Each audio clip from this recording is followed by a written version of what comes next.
Welcome, everyone, to the Deep Dive, the podcast that skips small talk and goes straight for the concepts that shape our thinking and behavior.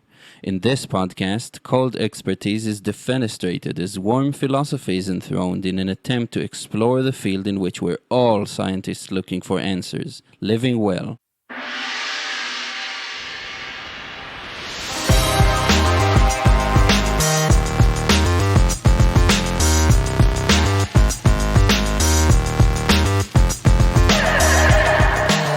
Hello world, welcome to another episode of the Deep Dive with Eyal Shai. Today I'm joined by Bianca Welds. Hi Bianca. Hi Eyal, thanks so much for having me on. Thank you for coming on. And what would be an idea or concept that has helped you live well and that you'd like to share with others or open up about? So I did put some thought into this because I don't typically sort of walk around with philosophical ideas top of mind, but I realized that one of the things I have been using to guide my life pretty significantly over, I would say maybe the last couple of decades, is the idea that we are the product of the consequences of our choices.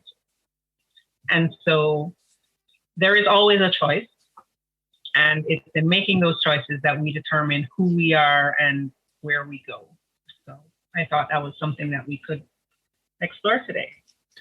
Yeah, absolutely. And I'm very interested in hearing what were the seeds there that sprouted this thought in your head, or when about in your life did that come to your consciousness and was something that grabbed your attention?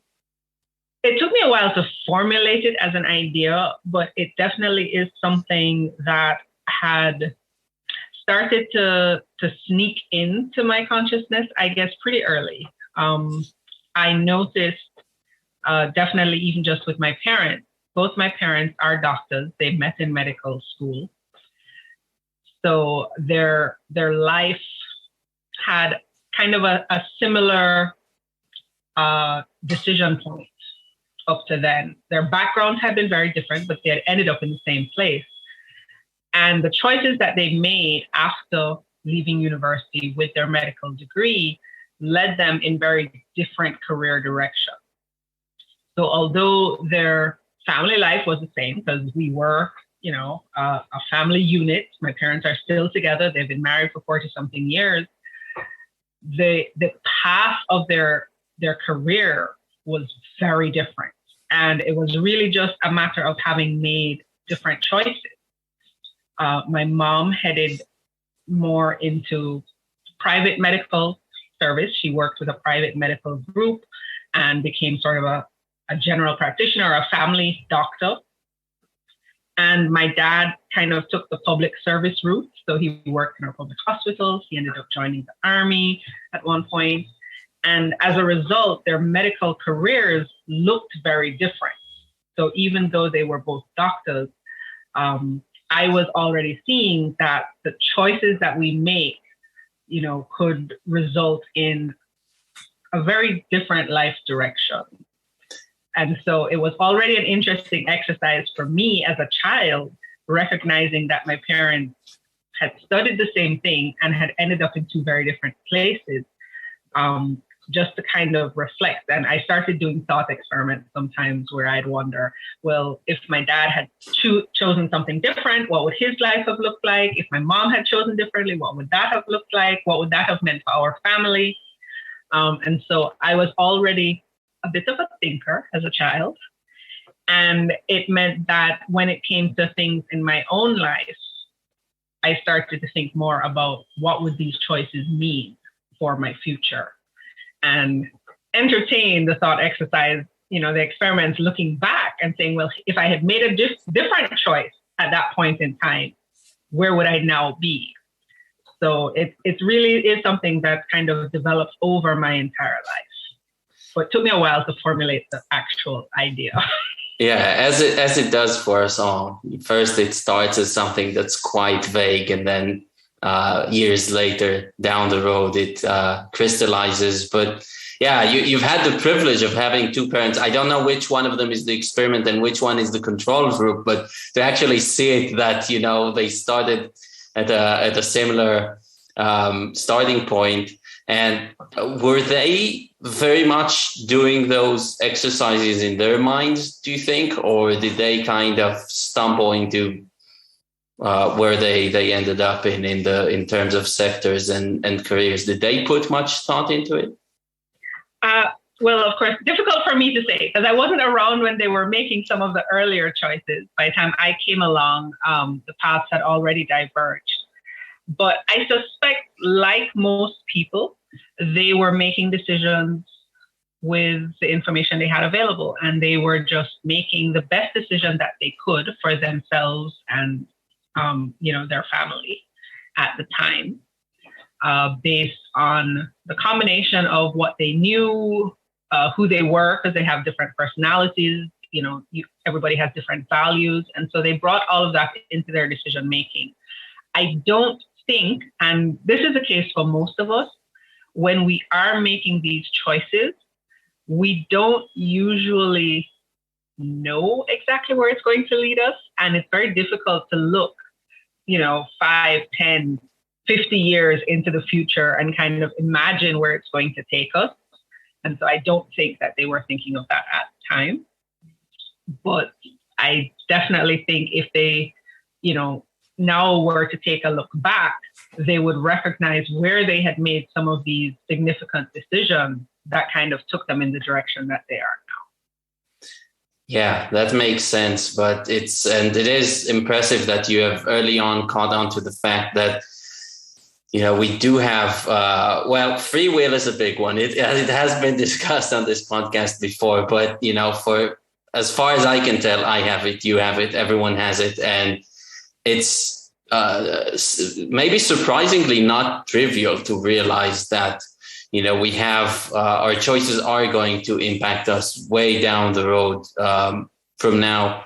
And I really like your story at the beginning reminded me a little bit of Greek mythology with Prometheus, who stole fire from the gods and gave it to humans and was severely punished for it.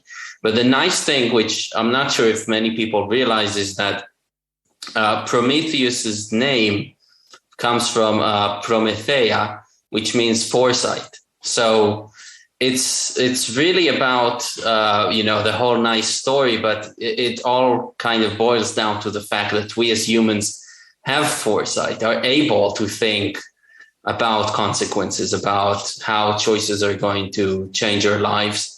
And I think it's a central thing that we must realize if we are to live well, is that we should examine the consequences of our actions in the very short term, which is easier. And for some reason, it turns out that considering the longer term is harder for us. And I'm wondering if for you personally, do you feel that it's been easy for you to always aim for the longer term times in your life rather than constantly focusing on what's right in front of your eyes? Not at all. For a really long time, I never had an answer when people would ask me, where do you see yourself in 5 years? Like, that's a typical job interview question. And right. I've never been able to answer it because I really couldn't picture anything. I mean, to me, 5 years seemed long term. So, starting to think about 10 years, 20 years, 50 years ahead, for me was always kind of an impossibility. And some of that may have been impacted by my own youth. When we're young, we kind of think we're going to live forever. And so, 50 years out seems really far away. Now that I'm older, 50 years may not even be a thing. So it's a lot easier now for me to look 10, 20, 30 years out and imagine where I'd like my life to be, and kind of start factoring that into my decisions. But I do have friends that have done it. I have friends that sort of write out their life plans. One friend, from he was 15, he sort of wrote out his life plan, and he had a 25-year plan. And he sort of still keeps that updated. So he's always looking 25 years out. But for the majority of us, seeing that far out, it takes practice, and it takes a certain amount of awareness of ourselves, of the world. You really have to think outside of your own context if you're going to think that far into the future, because there's so many things that can impact it. And so it does require a very different kind of thinking. You have to start networking all of these ideas in your mind about where your life would go, where the people around you, what they could end up doing, what the society you're living in, how that could be shaped over the next 20, 30 years. The world we're living in, when we came on, just small talk, we were chatting about the weather. But nowadays, talking about the weather is not just about the weather, it's about climate change. And so we genuinely don't even know what our world is going to look like in 30 years. Scientists have some idea and they're telling us, but it means we now have to incorporate that into our own personal thinking when we're trying to imagine our future in 30 years. Yeah, it's so interesting. Growing up, I remember kind of not having the faintest idea of the meaning of time on a historic level. If you hear about the Roman Empire when you're 10 or something like that, I tell that to my 3.5-year-old, and I can tell it's like she doesn't even know what a year is really. So 2,000 years, like just wrapping your head around these bigger numbers. And then, of course, you hear about physics and the beginning of the universe, and that is still hard to grasp. But I think it does take at least a couple of decades of record of living just to get a sense of what is possible in 2-5 years. And I'm like you, I'm a person who thinks in very abstract terms. And I know people like you who could just envision themselves at age 40, 50 in their robes of a doctor or whatever it is they wanted to do. And I'm also amazed that it's possible. For me, it always ends up to be, well, I just want to be in a place that is good mentally, but I never knew where it's going to be or what I would be doing. So in terms of recounting like first choices that you have made with the idea that we are the product of our choices, what were some of the first, goals that you started thinking about more explicitly, or anything like that started directed your choices? What was that? So one of the clearer ones for me is that for a really long time, I've known that although I didn't know the specifics of what I wanted my life to look like as I got older, I knew I wanted it to be here in Jamaica, where I live. And so from as far back as I would say maybe about 25 years ago, when I started looking at where was I going to continue my studies, after high school, what was I going to do? And I had taken the opportunity to live in Europe for a year. So I went on exchange and I lived with a family. And I started looking around because I'm in this European city. All the people around me are talking about going to school in Sweden and Australia and Finland. And I start considering universities in Europe because this is exciting. And I realized partway through that year, I really wanted to go home. Like, I loved living in Europe, but I really wanted to go home. And that's what I did. I went back home and I went to university here in Jamaica. And that was already a pretty significant choice because a lot of my friends from high school who had gone to university in the US, for example, have never come back here to live, right? Very few of them have come back here to live. And so that was already me starting to make the kind of choice that, was creating a very divergent path. If I had gone to university in Europe, for example, it's very likely I would not have come back to Jamaica to live at any point in time because my world would have been very different. Right. And that's a choice that I continued to make because when I started thinking about doing my master's, I needed some financial assistance and I was applying for scholarships and I actually got scholarships and I had a full scholarship to go to a university in the northern United States. And I had a half scholarship to go to a university in the southern United States. And I sat with that for a while. And I again recognized that for me, the further I went, the less likely it was that I was going to create the life here that I wanted. And I ended up deciding to stay in the southern United States because it was close to home, because it made it more accessible for me to come back home on holidays, to see my friends and family, to have a lifestyle that was closer to the one that I was familiar to.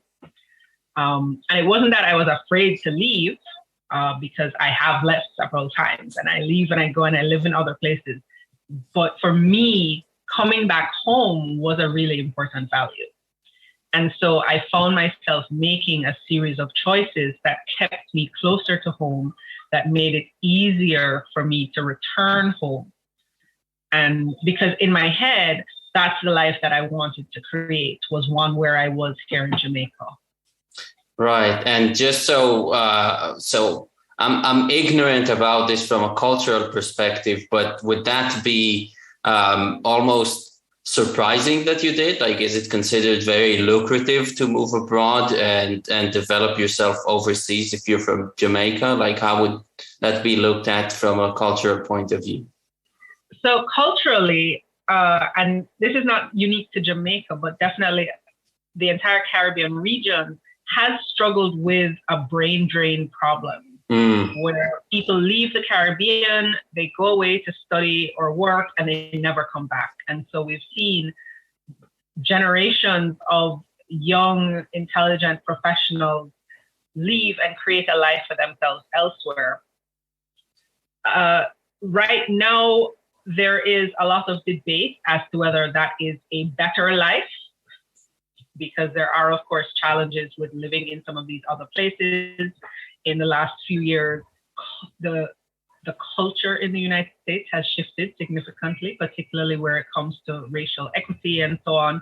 So that has impacted quality of life for migrants, and Caribbean migrants in particular are seeing the impact of that as well.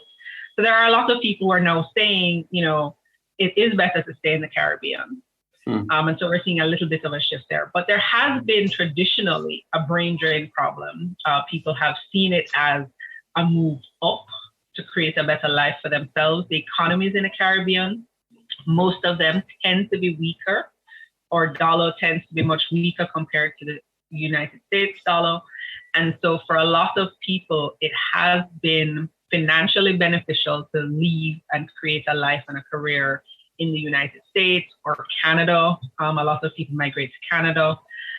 So definitely when I was sort of making some of these choices in the 90s, it was a little unusual. Not that nobody stayed, because obviously people do, but it was seen that if you had the opportunity to leave, because not everybody does have that opportunity, you would be seriously considering it. You would take that opportunity, even if your decision was you would come back eventually, because that is what a lot of people say, that, they leave, they'll get comfortable, they'll build a life, and then they'll come back. So it was a little unusual. Yeah, I could imagine that this would be the case. And for you internally, like in making that choice, was there any conflict, or was it crystal clear that you wanted to to be in Jamaica, that it was relatively easy. And then generally, how do you approach when making choices? How do you approach it in terms of what to look for when making a choice? It definitely wasn't an easy decision. Even though I knew I wanted to create a life for myself here in Jamaica, I could rationalize and say, well, I could leave and come back. So I could still go and then come back. So that was still there as an option. So it did require quite a bit of thinking through and kind of analyzing and thinking about what the consequences might be of that. If I did leave, what would that mean? What could that look like? So it wasn't an easy decision. And I guess getting to it starts to answer the next one, which is how do I go about things like that? My thought process, my decision process usually involves, there is a lot of analysis that happens at first. I do tend to be very analytical. I do tend to overthink things, and I like to imagine things all the way through to as far out as I can picture and look at what the consequences are and consider all the pros and the cons and look at my current situation and how does that impact not just me, but the people around me. But inevitably, after I've done all of that, it comes down to my gut and I sleep on it.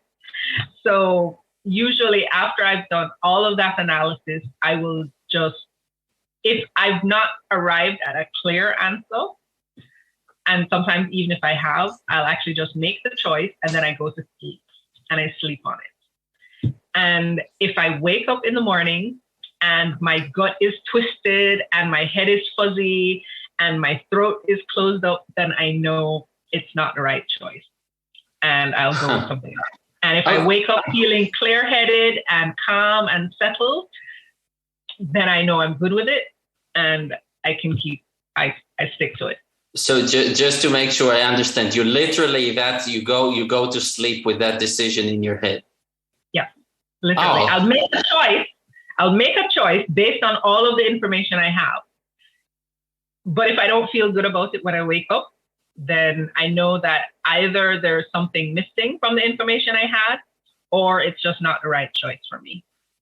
Yeah, I really like it because, as far as we know, we're not completely sure how the whole dream thing works or what our brain does. And it does a lot while we sleep. We know that much from looking at it while we sleep. But yeah, I really like this approach of consulting it, the non-explicit part, and let it do its computation magic. If this is more like working in bits, then in sleep, maybe it's working with qubits or something like that. And it's less clear what's going on. But I love that you let yourself trust your intuition there. And how has that been proving consistent for you? Like how? Yeah. I don't often go against my intuition.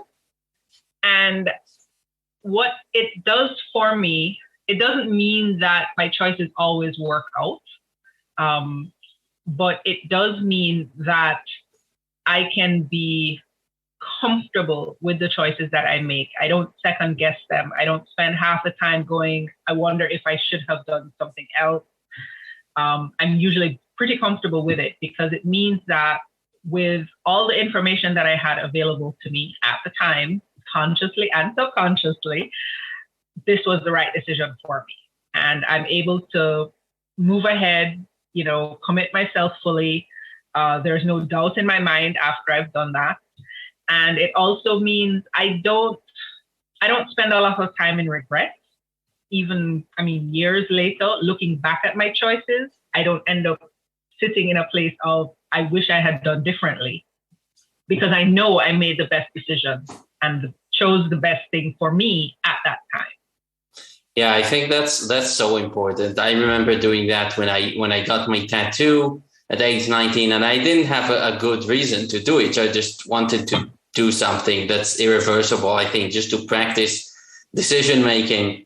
And I remember kind of being for the first time in my life, really cherishing a moment, really looking at a moment and getting a good still picture of it for later use. Because I think when we're young, life kind of just passes, and I don't know how on we are even, because I have very few memories of rational decisions, even at 16, and I just remember looking at it and remembering seeing that it is me who made the decision, and it's going to be irreversible in the case of a tattoo or something, and recognizing that it could change. Later I could understand that, well, what's the point and so on, which I think today is like, what is the point? I don't need a tattoo. But I can appreciate the fact that that person back at the time had their set, and I'm at peace with that person. I think it goes with it's the same with other decisions that I've made, and I think it's so important that when making a big decision, make sure that your future self is going to be forgiving, because things could not turn out like you thought. And maybe it's because of stuff you didn't know. Maybe it's because of stuff that you couldn't have known, of course. And it's so important to keep a place in our own hearts for forgiveness to the person who made the choice in the past. And it's not easy, because it's really easy to look at all the things that could have been, should have been, and get swept away by that. But the reality is that there is reality, and the person who made the choice was probably not completely insane, and so deserves compassion and understanding. Absolutely. And as you were talking, you said something interesting about the decision not being irreversible. And one of the things I think that keeps people locked in that place where they can't give themselves compassion because they're thinking they should have done something differently, they should have made a better choice, is, and we often don't recognize this and remind ourselves of this, all our decisions are irreversible. We can't actually go back and change what we decided. We can't go back and change what we did. It's already done. It's in the past. And so because of that, you have to give yourself compassion, because all you can actually do is make a new choice from today. So you can now choose to do something different. Maybe you can make that same choice again with new information, with new circumstances. But all of those decisions in the past are already irreversible. You can't ever actually go back and change any of them. And that's kind of what this life philosophy does for me, which is that who I am today is the result of all of those choices, regardless of what I think of them. And so you kind of have to accept that you made those choices because they were your choices and they got you to where you are. And you don't even know who you would be if you had made a different set of choices. And spending time on that is nothing more than a thought experiment. But people get kind of bogged down in worrying about all of those choices that they made that they can do absolutely nothing about at this point. And there's actually, I ended up kind of browsing for it. There's this image from Wait But Why, which I love the way that they kind of dig into topics. And they have, I don't know if you're familiar with that one, kind of looking at the life path, and they show you like all the life paths that are close to you. So there are all these black branches, and they draw a line as of today. Oh, and, right. The possibilities. Yeah. Exactly. From today, the possibilities are infinite. You can make any choice today and kind of change the path of your life, but you really can't do anything about the ones that you didn't choose in the past. And I always kind of like thinking about it that way, because it means you have to have compassion. You literally, your past self no longer has a choice. And so all you can do is just recognize the choices that were made and, make new choices if you didn't like those. Yeah, absolutely. I think that even if you do something that's on paper reversible, you choose to, you go from Jamaica somewhere else and you say, oh, well, that was a mistake. I'm going to go back to Jamaica, for example. That's still irreversible. Yes, you corrected course from your perspective, but you now have some knowledge, some experience from this other place that you went to. And you can't undo, and you can't unlearn. So that's worth pointing out. And then in another podcast that I had with Etienne Fortier Dubois, we discussed regret, and I told him something which I think is worth reiterating, which I think is regret is very powerful if you look at it as a kind of perception that we have about the past that frees us from the obligation to do the same thing over and over, right? So it's not really, and of course, if you ruminate, if you steep yourself in regret, that's pathological. But so is sadness, so is happiness, so is any emotion that just shows up at the unfitting time, of course. But regret is so powerful in the sense that it's a blessing that we have, that we can look back and remind ourselves that we can always act differently under similar circumstances. Obviously, not exactly the same, but similar circumstances.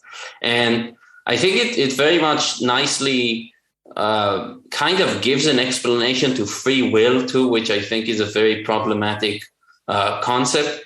I think that our notion of free will could be an illusion, but just the fact itself that we have the perception of ourselves having free will is really what opens us up to the possibility of doing something creative, doing the non-obvious thing because we feel like we could, and maybe we couldn't. And if perceptions have any sort of causal power in that they themselves are a factor that informs future actions, then it's really good that we have a perception that things are wide open rather than rather than having tunnel vision and very few choices to choose from, which is probably the case for most animals. If a lion had an idea about rolling a big boulder from the top of the hill on the head of the gnu,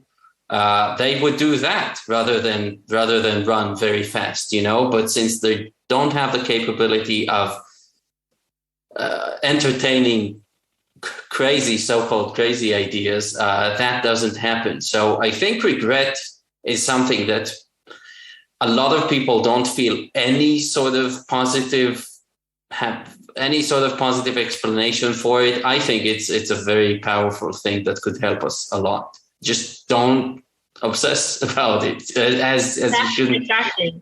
It's in the obsessing that it gets problematic. But as you said, that feeling of regret, it really, it gives us that option to not repeat the same choices, basically. And it's something that I've tried to remind, my friends and family when we're looking back at these things. Just take the learning from it. Don't sit and say, oh, I wish I could do something. Well, you couldn't have done something different. You did what you did. You can't actually go back and change it. All you can do is take what you've learned from that and see how can you use that now? How can you make different choices going forward?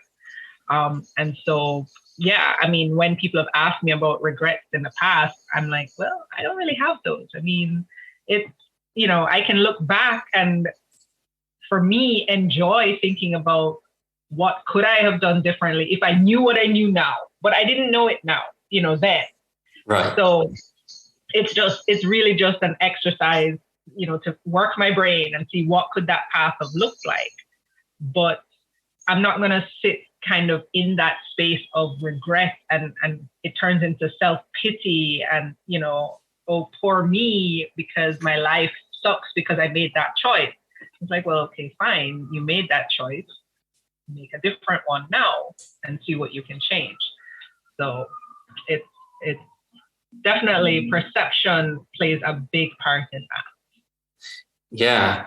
And it's interesting because obviously being able to even look at the longer term goals, not eating all the chocolate we could tomorrow morning because we recognize it's going to have repercussions down the road and so on, is something that, we struggle with, especially as children. And then if we're lucky, then we grow out of it, but many people don't. But I think there's also something to be said about this, seeing yourself as an agent who has taken the best choice that it could have at a certain point in time is also something that is fun in itself. And I think this should be emphasized because to me, it feels just good just to be able to say, I made the right decision, understanding that the goal that I aim for is not necessarily going to be achieved, okay, for maybe reasons that are out of my control completely. But being able to see yourself as a person who has made a rational choice with the analysis and also consulting the subconscious while sleeping is just something that empowers yourself and gives oneself confidence and pleasure in the moment. So making the correct choices at the time is just something that is pleasurable, and kind of, if there's any question about, am I giving up something pleasurable for something that is more farther in the future? Well, I think we're giving up less if we are actually doing our due diligence before making choices. Yeah. And that's why I said, for me, that process involves both the analysis and the intuition, because I do try to make sure that I have, as much information available to me as I can. But you also can't get too bogged down in trying to get perfect information, because you're never going to have that. You're never going to know everything you could possibly know. And so making that choice and even just sort of choosing when to make that choice, puts you back in control, and accepting that you've made the best decision. As you said, it is empowering. It is empowering because when you're then looking back at having made that decision, it's not that circumstances kind of forced you into it. It's no, you made a decision based on what you knew, based on what was happening. And that sense of control, whether free will is real or not, that perception of control is fun, and it is empowering, and it does make us feel better about sort of who we are and where we've taken our lives, because it's a very disempowering feeling to think that you're just kind of along for the ride, that, everything around you is kind of deciding where you end up. So it's definitely something that has made life more fun for me. It means that I can look back at the journey to how I got to where I am and enjoy the fact that this was all my doing. I created this. It's something that nobody else could have created, because it's all based on me and my experiences and my own beliefs and my own thoughts and perceptions and values and opinions and my own intuition. So that journey is uniquely mine. Yeah, absolutely. I'm wondering, do you have any sort of something resembling a protocol for recognizing what actually necessitates the very diligent procedure? Or obviously, like, a lot of the choices we make are not that big, and we don't want to spend much time on them. But I'm wondering if you've ever found yourself kind of catching yourself that, oh, I've made this into a much bigger thing than what it really is, or conversely realizing later, like, oh, more thought should have been put into this. And then today, what do you generally think are some of the things that really require some heavy lifting from us mentally, as opposed to things that may be surprisingly trivial in the end? Yeah, so I've definitely caught myself overthinking. There are definitely times when I have, spent days and weeks just kind of ruminating over a choice and trying to decide what's the best option. And then I catch myself and I realize that it's really not that big a deal and I need to just pick something.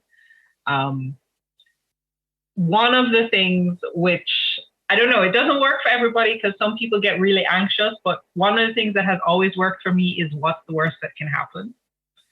Because if I do ask myself that question and the worst that can happen is not actually a big deal, then I don't need to spend a lot of time thinking about it. Because why am I going to waste all of that energy doing all of this analysis if the worst that can happen is I don't like it? Like, okay, if I don't like it, what's the big deal? Like, so I don't like it, I do something different next time, no big deal. If the worst that can happen is, a much more significant impact, and this is something that could potentially impact, the entire future course of my life. Maybe leaving my job means I might end up, absolute worst case, I could end up homeless and on the streets with no money. Well, then I need to put more thought into that, as opposed to I'm just going to experience a little discomfort. So worst case scenario for me works really well at kind of reining myself in, because I am not someone who catastrophizes everything. And so there are people for whom worst case scenario is a terrible idea, because to them, the worst case scenario is always like the end of the world. And if you think everything could lead to the end of the world, then that's going to leave you kind of paralyzed. You're never going to be able to make a decision. And so for those people, a worst case scenario kind of framework will never work. But I'm not one of those people. There are times when I recognize that the absolute worst case scenario, the worst thing that could happen, is really minor. And in that case, I know I don't need to think too hard about it. I literally could just, flip a coin and make a choice and move forward. What I do find is that my ability to do that has improved as I've gotten older. And so it does come back to some of what you were saying before. I mean, as kids, we don't think very far ahead. Even as teenagers, our thoughts are still, our vision of the future is still fairly limited. And so at that stage, like the worst case scenario seems terrible, because to us, how I feel tomorrow is like the end all and be all. That's what I need to know, that I'm going to be okay tomorrow. The older you get, your perspective does start to lengthen. And so now, for me, worst case scenario is I'm now looking 30 years out. Like, what is the absolute worst that could happen in 30 years if I make this decision today? If this decision is not even going to matter in 30 years, probably, I don't need to spend a lot of time on it.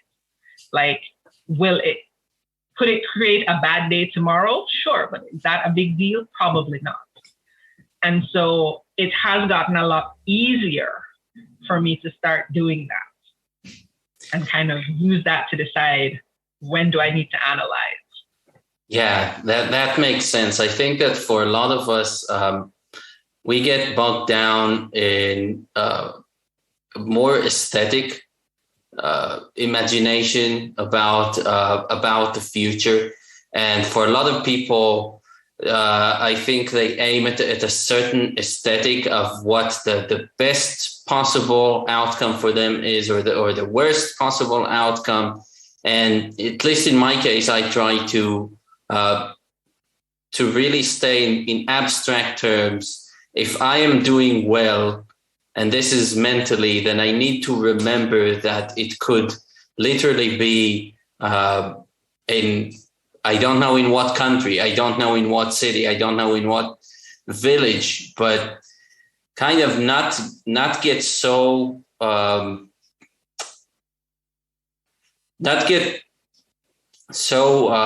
blanking out on the word, but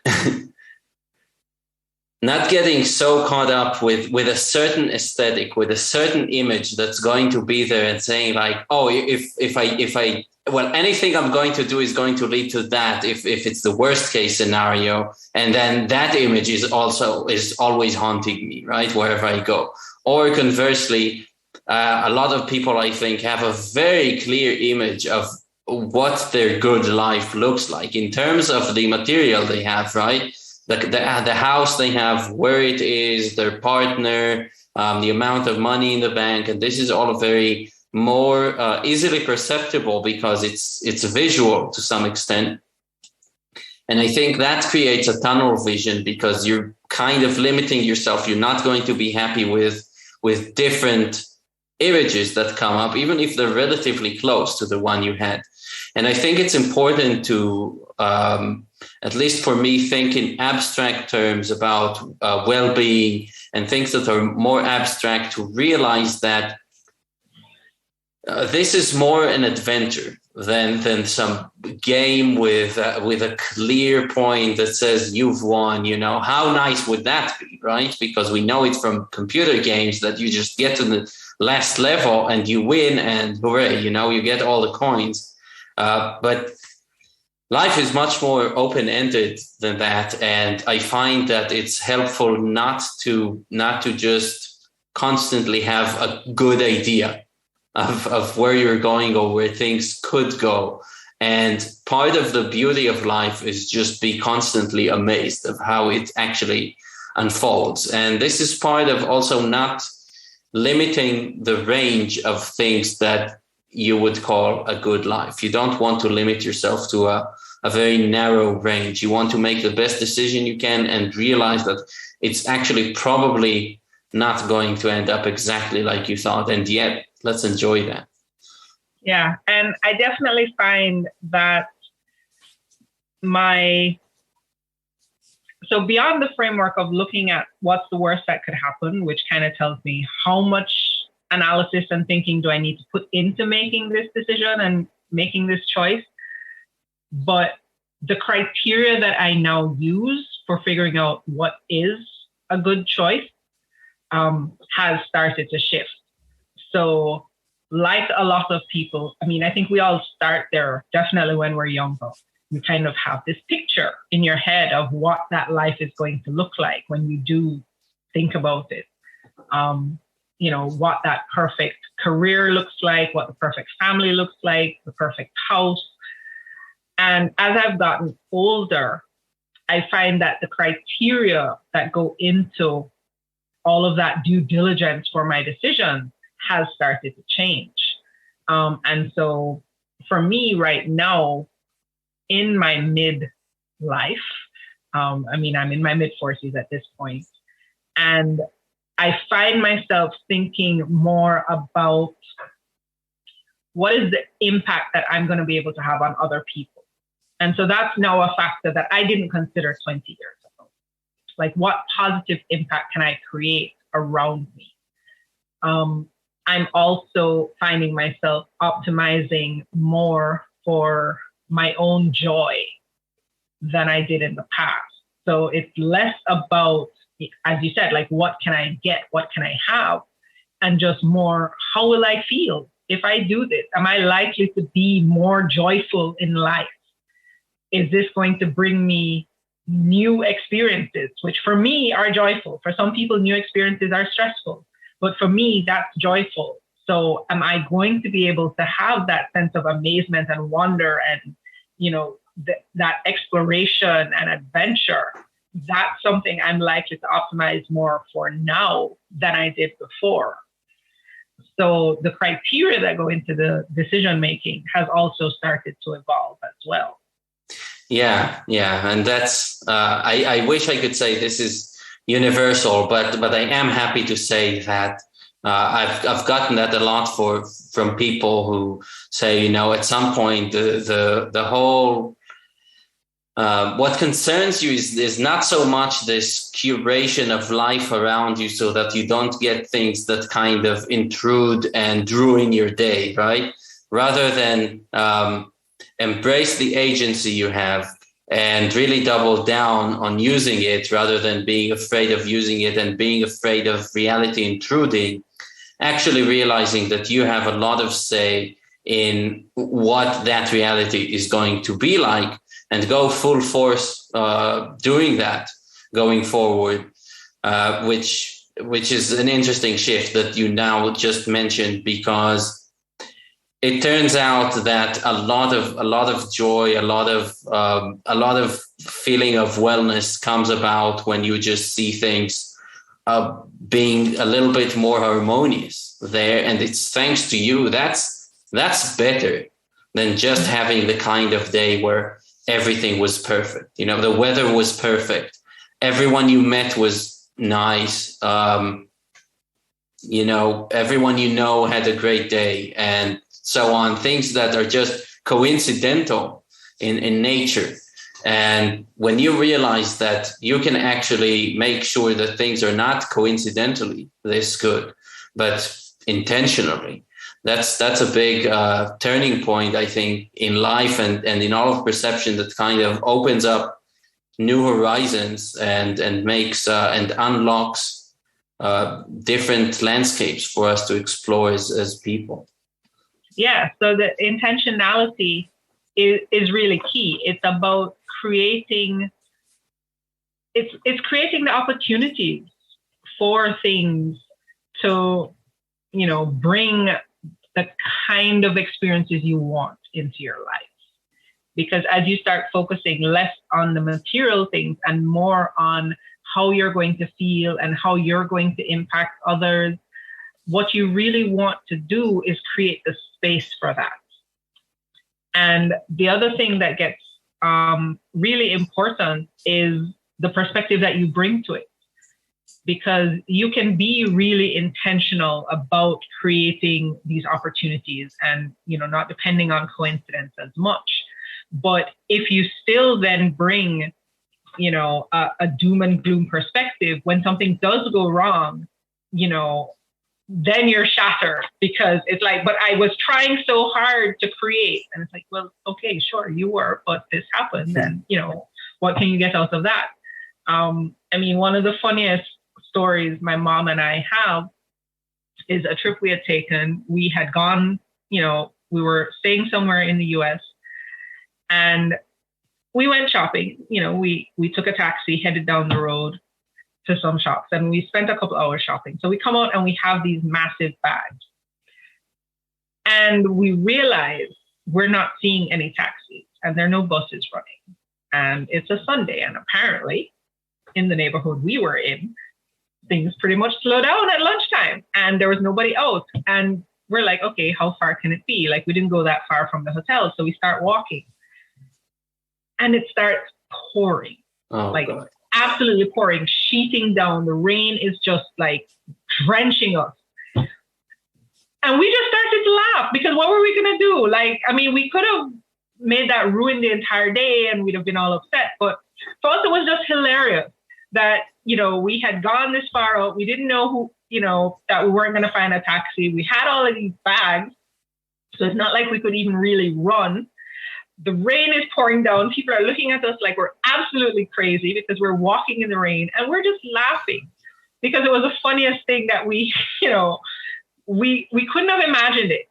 But for us, this is now probably like 15, 20 years later, and we still laugh when we think about it because it was funny, and we have lots of travel stories like that where things didn't quite go as planned, but because we came at it with a perspective of, we're together, we're having fun, it's just another story in our trip, our perspective on it is very different to some people who get so caught up in creating the right moment.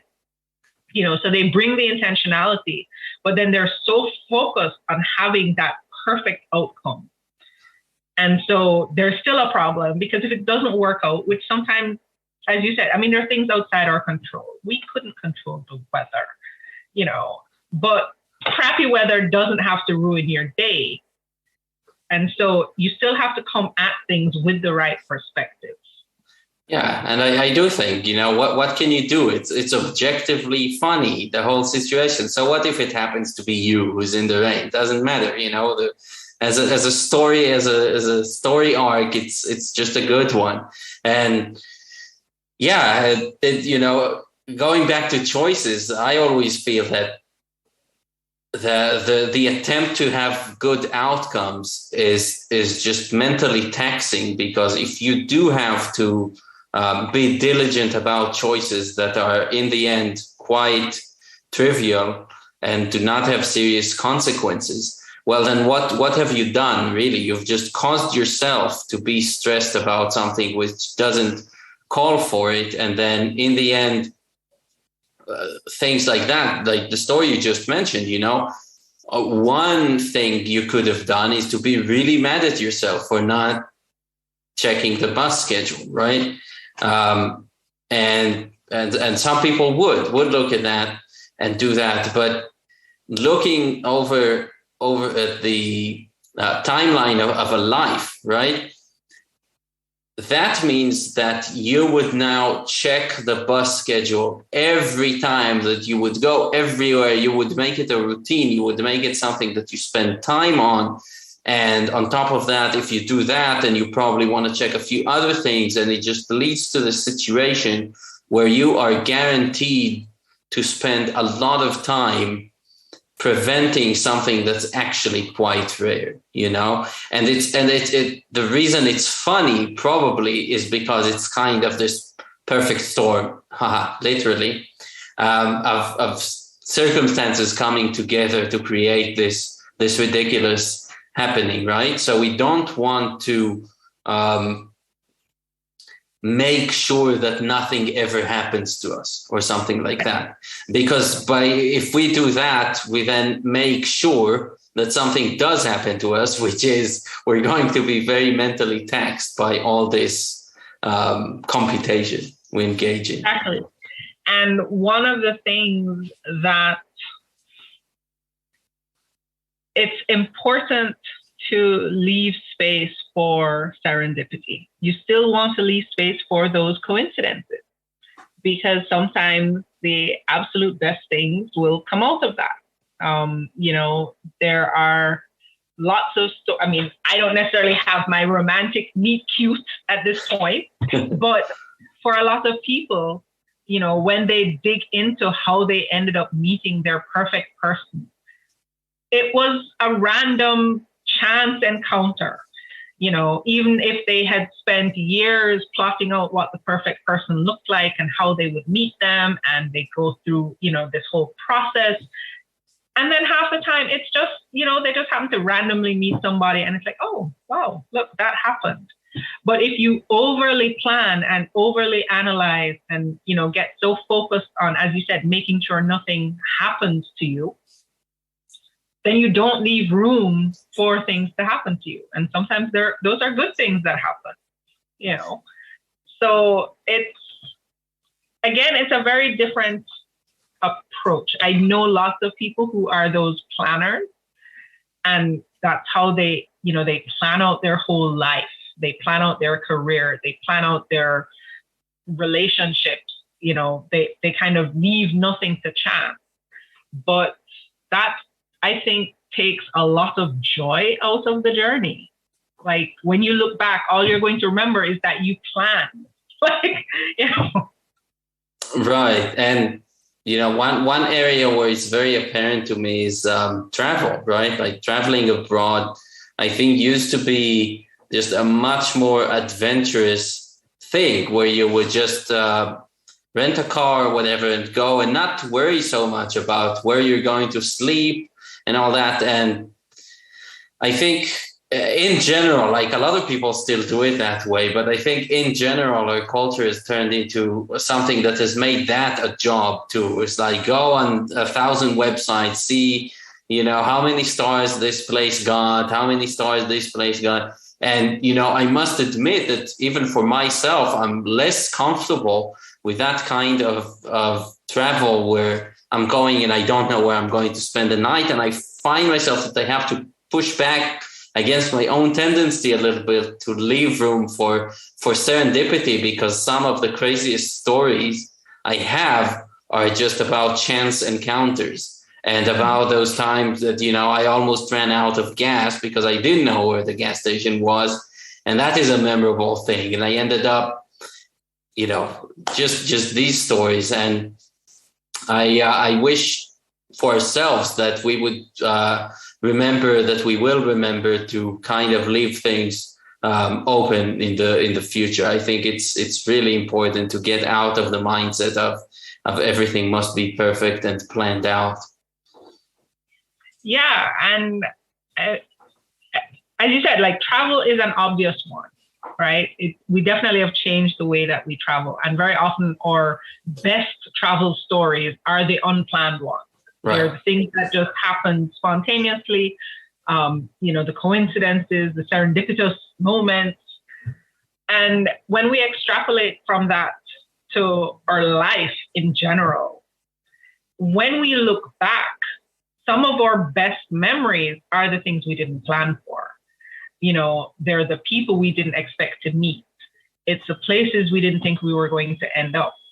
And that's where we had the most fun, got the most learning, made the best connections that opened up a whole other world of opportunities, because it's difficult, nearly impossible to plan for some of that. You can plan for the general direction, but it's not going to be easy for you to sit down and say, well, in 5 years, I'm going to go for coffee at this cafe and I'm going to meet the person who's going to invest in my business. Like, you don't know that. There's no way for you to plan for that. But if you leave room for it, and then recognize, just kind of the freedom that comes from that openness, that's when you create space in your life for these really amazing things to happen. You can point yourself in the right direction, but you still have to allow for things to happen. Right. And there's also an issue with looking at the catalog of things that are already rated and ranked by other people or by whoever, and obviously it's a tendency to go at the priciest or having 5 stars or whatever. But that actually probably means that you've had the most excitement connected to this place when the moment was when you chose to go there rather than when you got there. Because if you get to a really pricey restaurant that has 3 Michelin stars, and then, pretty much like there is some possibility that you're going to be like, oh, it lived up to the hype and all that, or maybe you can show off to friends. But regardless, if you disregard the social aspect of saying I've been there and so on, like if you just look at the menu and stuff, chances are your feeling is probably not going to get as good as the moment when you kind of book the place there, months ahead or something like that. So we're also setting ourselves up for disappointment when we just kind of plan this perfect trip. Now that you have it in your mind, the whole trip, what's going to happen? Well, of course, the only thing that could happen, it's not going to be that. It's going to be something else. So in that sense, we would have been better off to just go there and not have many expectations, because it's just as you say, it's the least expected things that are novel to us that we couldn't foresee that end up to be the most memorable and enjoyable. Exactly. Because at best, as you said, it's going to meet your expectations. Like if you've planned everything out, the best case scenario is it's going to be exactly what you expected, which Not gonna happen. That takes away some of the joy, Whereas if you go into things without that level of planning, you hope it's going to be good, but you don't really know. Then when it is great, you're like, oh, wow, this is awesome. It worked out. If it's not so great, again, it goes back to how significant is it that it wasn't great? So you brought up restaurants. Like I have one friend who he always eats the exact same thing. Like wherever he is, whatever city he's in, like he's going to find somewhere to eat the exact same thing. And it's not necessarily the exact same dish, but it's always going to be like, let's say chicken and rice. Because that's what he's comfortable with that. He knows it's not likely to be too strange. It won't. And I'm just like, but why wouldn't you try something new? You're in a new place. And he's like, yeah, but suppose I don't like it. And I'm like, so what if you don't like it? Suppose you love it. Right. If you love it, then you're going to have a much better experience than if you get the regular chicken and rice and you know what to expect. So again, it's the same thing. Like if you go into it expecting it to be perfect because you planned it out to be perfect and it ends up being perfect, you've not actually added anything to your life because it's just what you expected.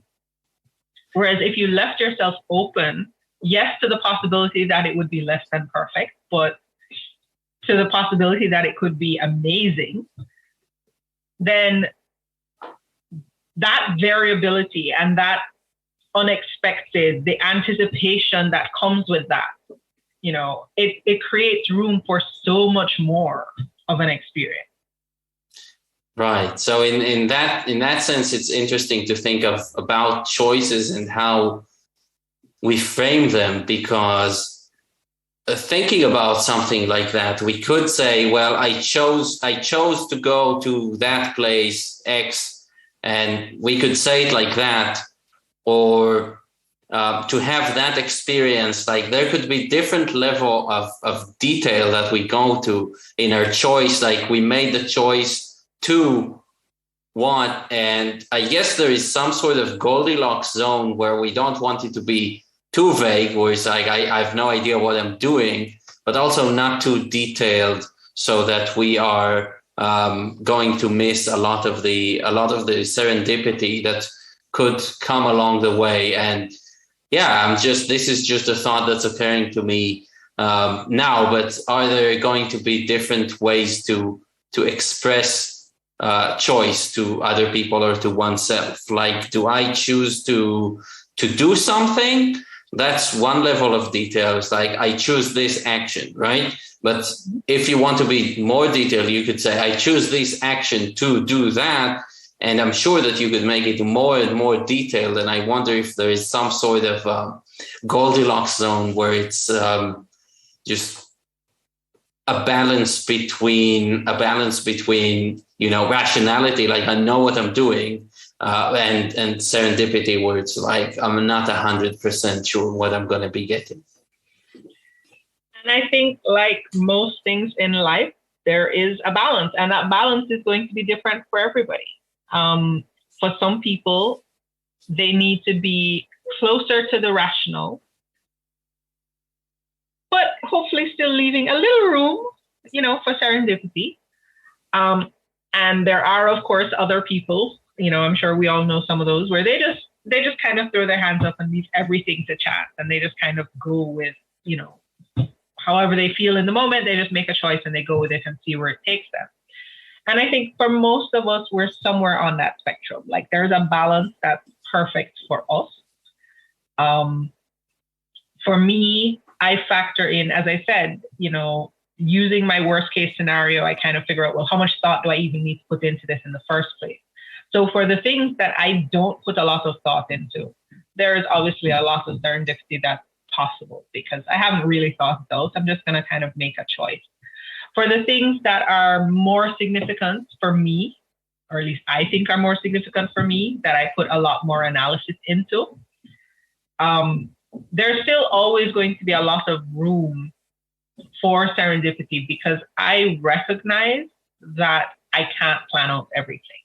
So even if I put a lot of thought into making the decision, the amount of planning that I then put into that decision is still going to have room for openness and, things to just happen. So when I did make my decision to stay in the southern United States, did I have a plan? Sure, I had a plan, but there was still, I ended up I got an apartment with a friend of mine from Jamaica who happened to be moving up at the same time. There were a lot of things I had not really planned out about how that was going to work. And so there were a lot of things that happened in that experience over the course of 2 years that were unanticipated. When I did get to the school that I wanted to attend, there were a lot of things that were open to chance. It's not like I was ever going to be able to plan who exactly was I going to become friends with. I couldn't plan who I was going to sit next to, for the next 2 years of classes. I couldn't plan exactly what was I going to be doing outside of my class time. So there was still a lot of room for experiences to happen that themselves can end up changing the course of my life. Because that's really what happens, is that when you do leave yourself open to serendipity, you still have choices in those moments about how to take up those opportunities. Do you continue the conversation with that random stranger who started talking to you? Do you, continue walking down that strange street that you started down because it looked kind of cool? You still have choices in those moments about how far to follow the serendipity.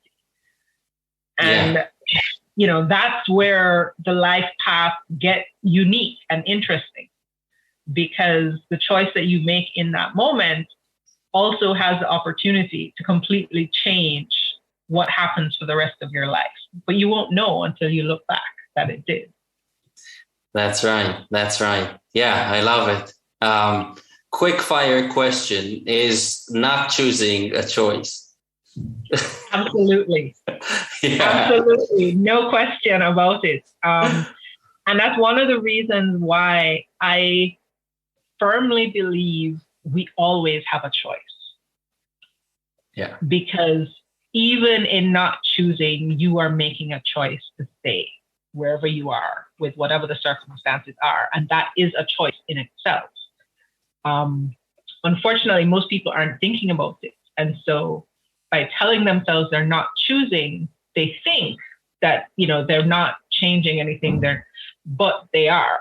Right. Because they have chosen a particular path, wherever, whatever the consequences of that choice. So I have counseled friends and coached people who are thinking about, should they leave their job or not? And in their minds, they're like, well, my job is fine. It's not terrible. I'm getting paid. So it's not a big deal. And so maybe I don't need to make a choice. And I'm like, but staying, you're making a choice. And there are consequences to staying that you're not thinking about right now, but they are there and they will happen. And so you are making a choice in this moment if you decide not to make an alternative choice. Yeah. And when people start to realize that they do have a choice, as we said before, it kind of adds back that agency, because it changes their perspective from, my circumstances are keeping me here. So, well, I'm choosing to stay here because it's easier, it's safer, it's more comfortable. They're making a choice to stay. It's not that they're being forced to stay. And so it does add back that agency and sense of empowerment. So definitely not choosing, totally a choice. Yeah, I always think it's a nice paradoxical thing, but totally true, and then the powerful thing to remember going forward. Yeah, this is great. I loved it, and especially I love the advice of making a decision and going to sleep immediately and seeing what comes up in the morning. And it's just the kind of stuff that I love hearing from people I'm having these conversations for the podcast with. So Thank you so much for it. And before we part ways, I'd love for you to share with listeners a little bit about your work and where you could be found online or elsewhere. So please go on. Sure. So I'm easy to find online. If you Google me, Bianca, Bianca, Welds, Welds, I can be found via Google. You will find my website, which is biancawelds.com. You will also find me on Twitter at Bianca Welds. And my work has evolved as I've continued to make choices. Having started out in technology, I am now working in the field of innovation. And while I have a day job in corporate innovation for a financial group, I'm also building out my career as a coach. And so we'll be offering innovation and creativity coaching in the near future. So if anybody is interested in understanding how they can become more creative and innovative about how they make the choices in their life and their career, then I'm happy to talk some more and they can reach out to me. Yeah, thank you so much, Bianca. This has been great, and thanks again. All right, thanks, Ayel.